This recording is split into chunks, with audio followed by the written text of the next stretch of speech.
Hi, welcome to my Makeup Monday for Monday the 19th of May 2025. My name's Denise McCabe and I'm a Stampin' Up! Demonstrator in Australia on the New South Wales Central Coast, so welcome.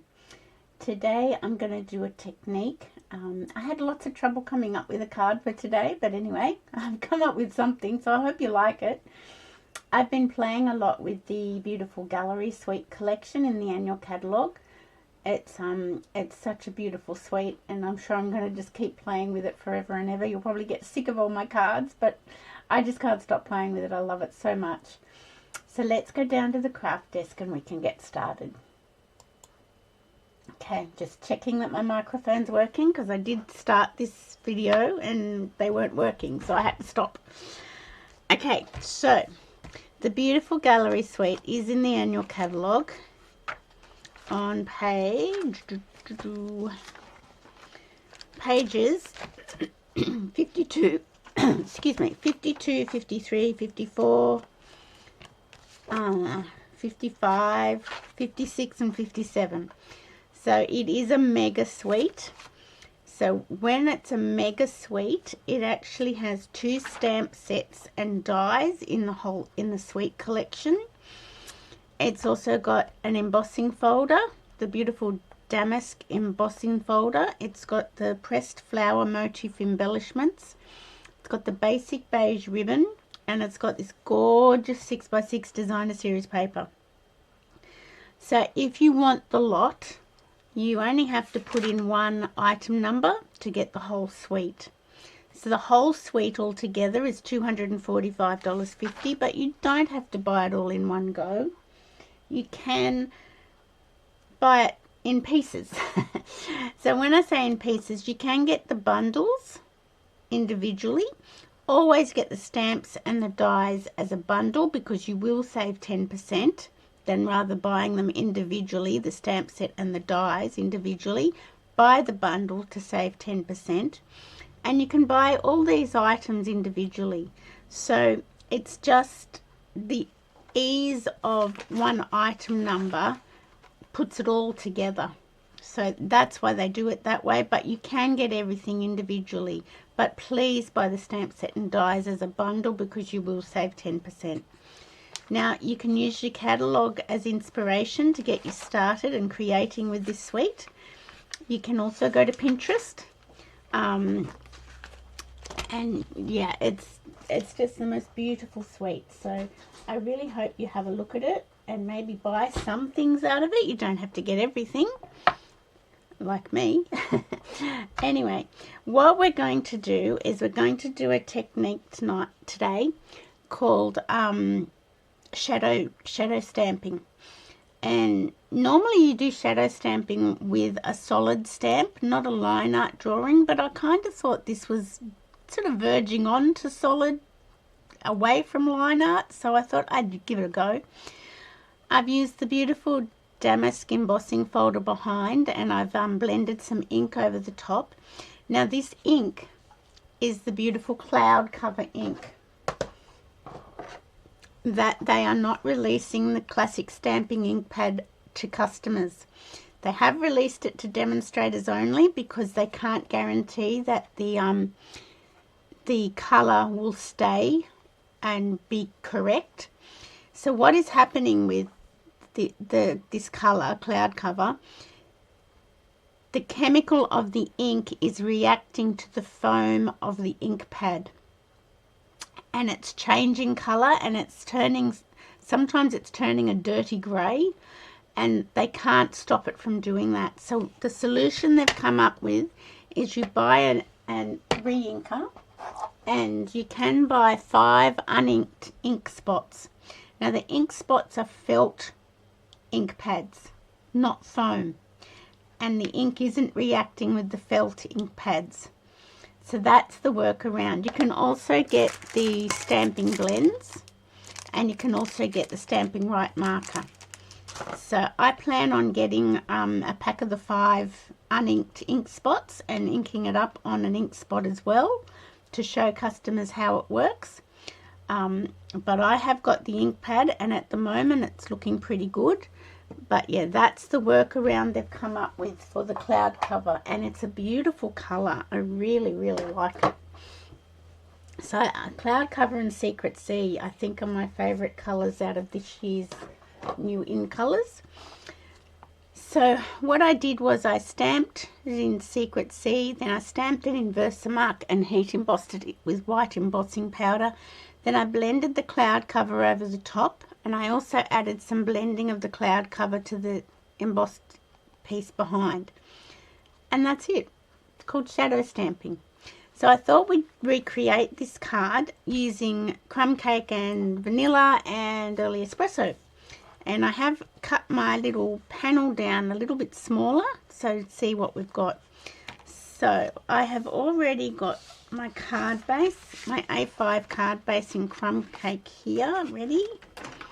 And I've got a piece of paper down on my glass mat to try and stop the glare that we have trouble with.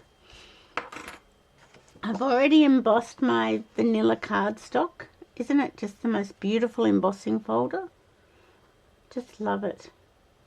Now, if you use any embossing folder on the two-tone cardstock, you can sand the top of it off and you'll get the white core showing through, and that's another really great technique to have. I've got a few packets of the two-tone cardstock in my shopping cart ready for my next order because I want to get playing with more of that kind of technique. I am going to blend crumb cake over the top, but we'll get our stamping done first. So I'll move that to one side. So I have got my stamp on my block, and I've got my early espresso. So I'm just going to ink that up. Make sure it's well inked.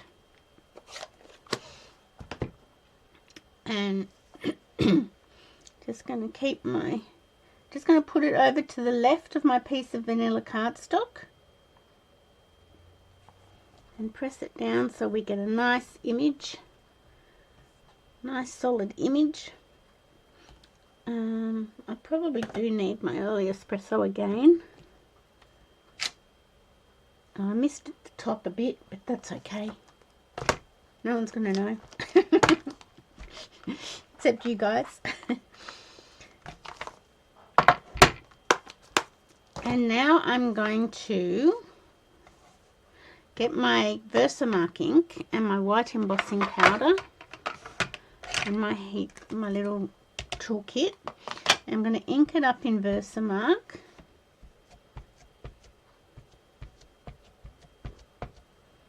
There we go. And I'm just going to put it slightly to the right and not fall off the edge of the cardstock, but just slightly to the right, and just sort of misalign it. Does that make sense? I hope so. Okay, so I'll press that down.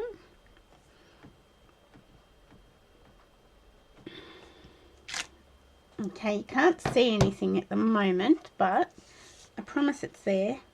I don't think you can see it. Let's get the white embossing powder onto it. Okay. Get that onto it. I've got a piece of cardstock or something stuck in there in my embossing powder. Just make sure I've got good coverage.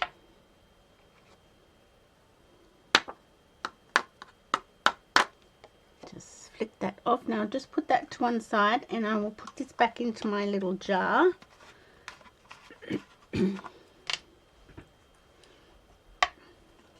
Okay.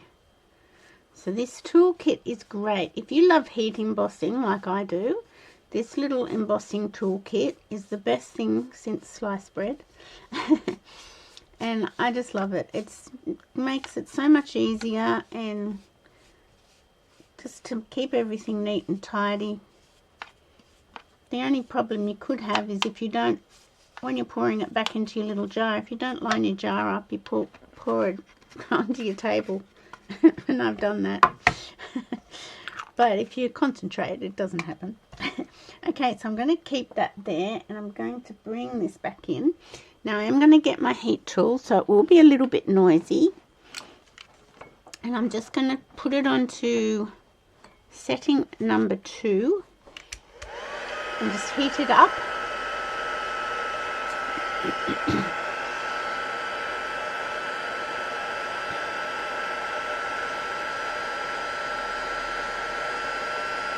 Okay, that should be enough, and I'm just going to start heat embossing the white powder.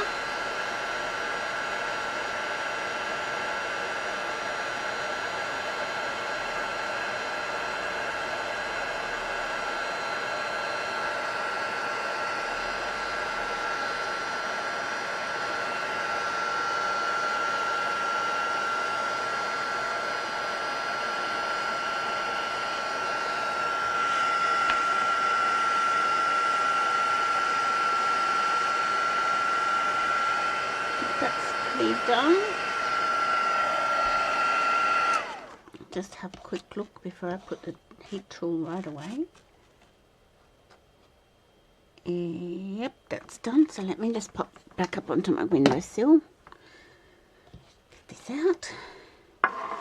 Now you can see, because I've done a smaller piece of cardstock, my images aren't as close together, as far apart. They're closer together, is what I'm trying to say.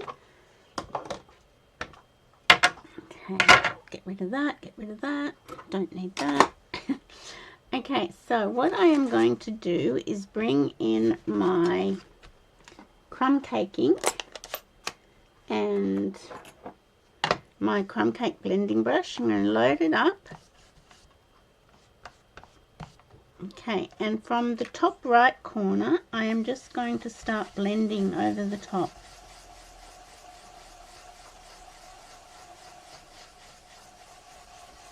So, just over the image.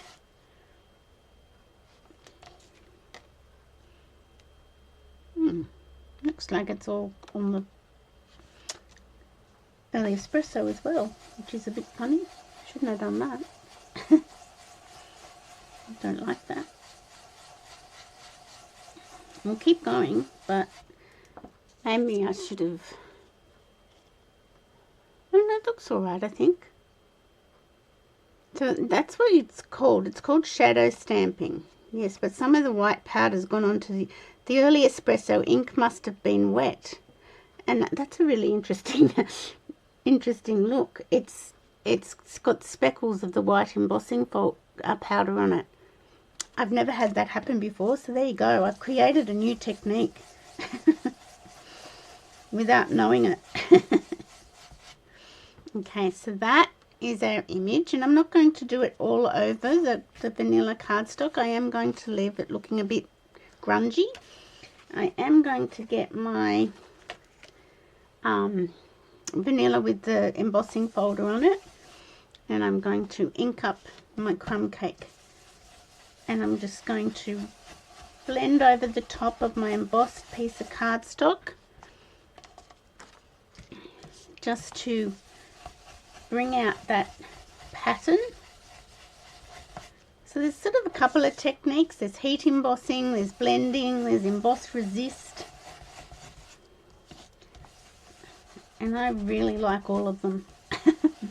Anything to do with embossing I really like. Okay, that's probably enough. So I shall put that one away. Now, let's start putting these onto our card base. Now, if you wanted to, you could make it really antique and vintage. You could distress the edges. Shall we? Let's have a little look. Stampin' Up! Used to sell this distressing tool, and it's been gone for a long time. So you just scrape it down the sides of your cardstock, and it makes things go a bit like vintage and grungy and shabby chic.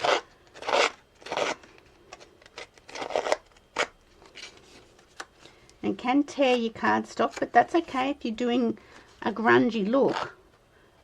Few little tears along the way, it doesn't really matter. I know some people don't like tearing and scrunching and doing this kind of thing, and that's okay. You can leave it pristine.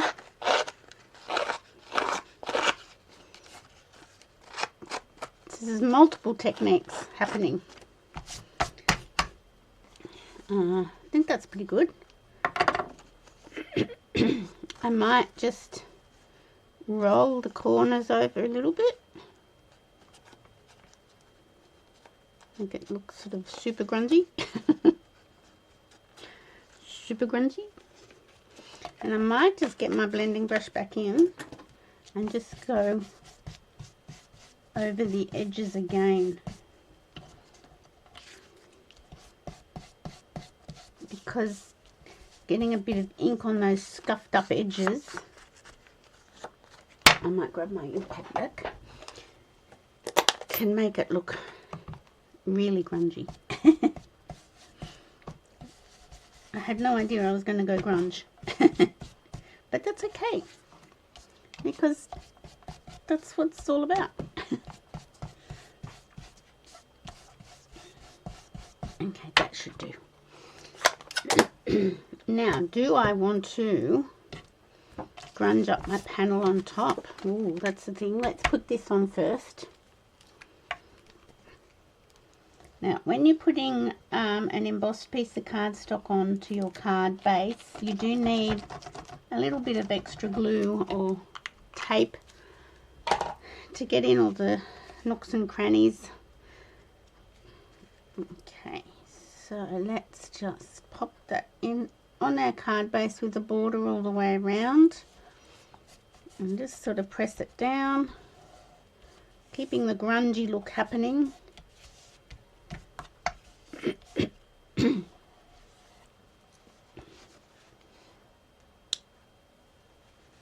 It's been a really miserable day here today on the Central Coast, and I think we've got a week of miserable weather, so, which is a bit sad really.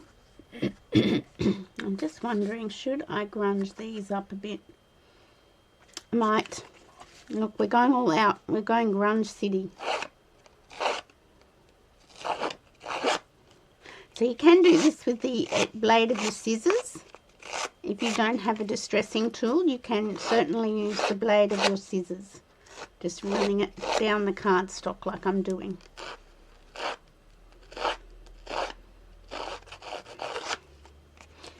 You never know. They might bring back a distressing tool. If there's anything you really want Stampin' Up to bring back, I believe there is a suggestion box, and you can put in there what you'd like them to bring back or bring out. The only thing is, you do get a lot of fluff from your cardstock. I might just do the top layer like so, and I might just once again bring my blending brush back in and just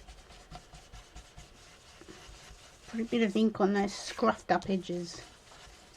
There we go. Okay, so we need glue on the back of this.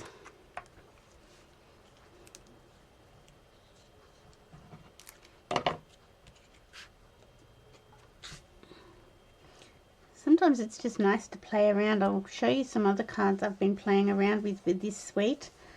From a demonstrator in America, Lynn Dunn. She created some beautiful cards using the paper, and I got a bit carried away and I created them all as well. And I changed a couple up. I put a little bit of my spin on them, but it's just sometimes nice to see someone else what they design and then recreate them. Okay. Now I might, because I've curled these two corners, I could put it down like this, so I might put it up. This one I put sort of down lower, and see how much difference the size of the panel makes. Let's just go here, right here. Okay, so that's that. I can pop my distressing tool away.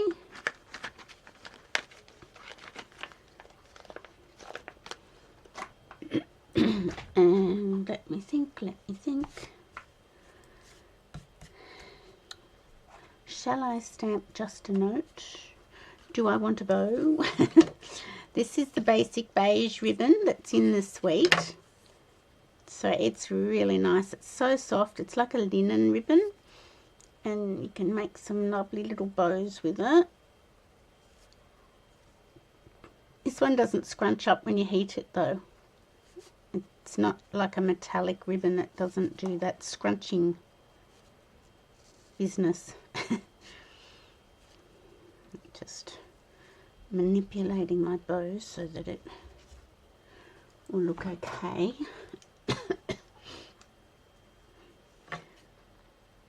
So there is a really good joining special during the month of May. If you've got a lot of things on your wish list, you can join Stamping Up for $169, and you will get, I think it's $303 worth of product. You normally get $235, but they've got a little bit more in the kit. So if anybody's interested in that, let me know, and I can certainly get some more information out to you about it.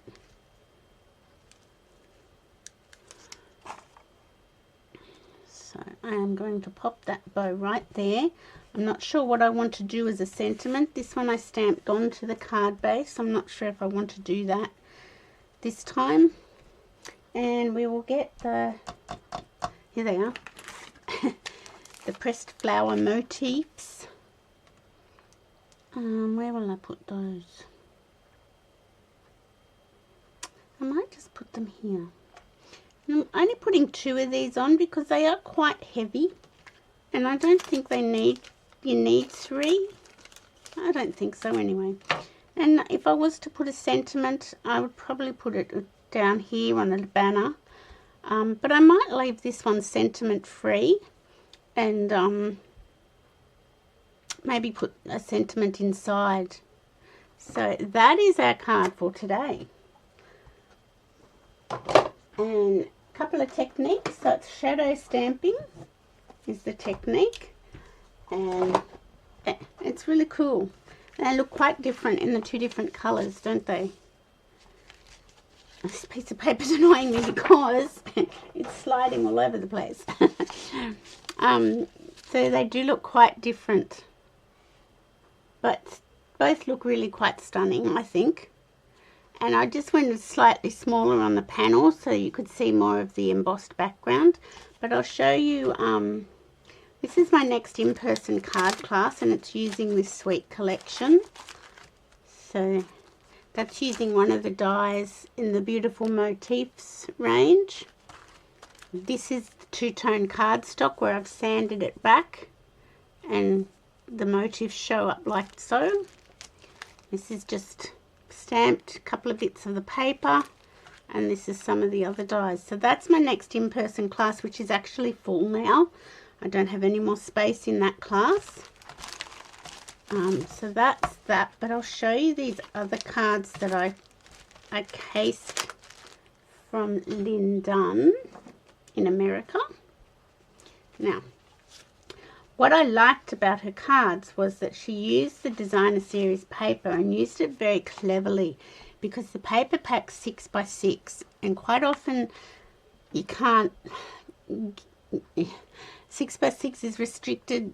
The paper restricts you to only getting like 1 card out of one piece of paper. She got these 2 cards out of 1 piece of 6 by 6 paper using the faux tile technique, and I like that, especially if you're doing it for a class. So that's the 2 of her cards. Same with this style. She got 2 cards out of 1 piece of 6 by 6 paper, and she's torn this one down and torn this one across. If you don't like tearing, you could just put the whole panel on and leave it like pristine. If you don't like tearing and scrunching and grunge, that's okay. And then this one, she got 2 cards out of the 1 piece of paper,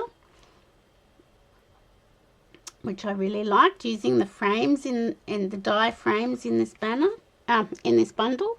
I've got a bit of glue here. I'm just gonna get that off.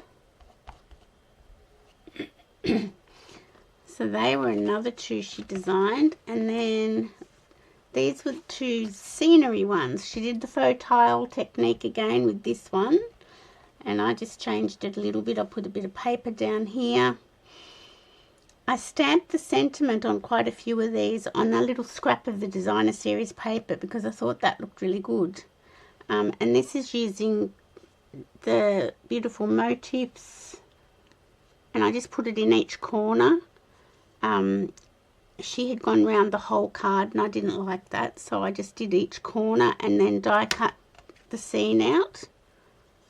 And I trim up at the inside of my cards with strips of paper quite often. I thought that was part of this scene with the little pathway. Yeah, I just put a little strip, 1.5 centimetre strip of designer series paper in my cards. Quite often that's just a handy and easy way to trim up your cards. So I really loved these cards that she created, and I didn't do it in this one, see? They were my first two. So I probably will run that as a class, I think. Who knows? But I will go on and start playing with some other product because I've really gone to town on the beautiful gallery suite. So I really hope you like that. Let me just find my mouse. There we go. It's getting quite late in the afternoon and my lighting's not very good well, there was no sun today to set, so my lighting's not very good in the evening. It's good over my desk, but not for this. So that's our card today, shadow stamping. Which one do you like better? The cloud cover one or the crumb cake one? I think I like this one better.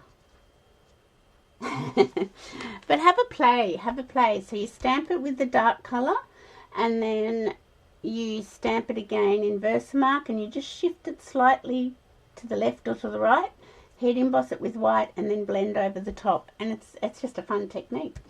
So have a great start to your week this week. I will be back on Wednesday afternoon. I am going to have to pre-record because I've got an appointment and I don't know if I'll be home in time. So I will pre-record my card and a cuppa for Wednesday afternoon. So I hope you all have a great start to the week, and I will see you pre-recorded on Wednesday for card and a cuppa. Bye for now.